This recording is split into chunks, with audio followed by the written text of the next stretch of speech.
بسم اللہ الرحمن الرحیم۔ آپ کا میزبان الطاف احمد۔ روزے کے مسائل، سبق نمبر 3۔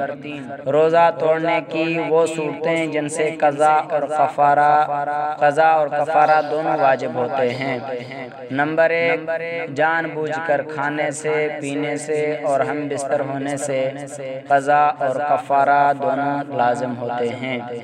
نمبر 2، اگر سرما ڈالا اور تیل لگایا پھر خود ہی فیصلہ کر لیا کہ میرا روزہ ٹوٹ گیا اور کھا پی لیا تو بھی قضا اور کفارہ دونوں لازم ہیں۔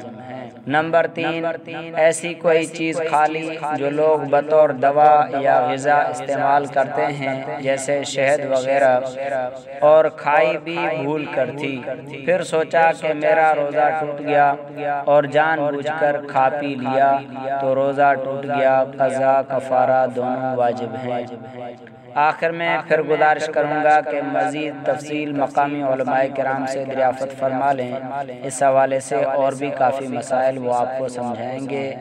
یہ میرا پیغام صرف آپ کو آگاہ کرنا ہے کہ ایسے مسائل ہیں جن سے روزہ ٹوٹ جاتا ہے، کافی ایسے مسائل ہیں جن سے صرف قضا واجب ہوتی ہے، اور کافی ایسے مسائل ہیں جن سے قضا اور کفارہ دونوں واجب ہوتے ہیں۔ اگلی ویڈیو تک کے لیے اپنے میزبان الطاف احمد کو اجازت دیں۔ السلام علیکم ورحمۃ اللہ وبرکاتہ۔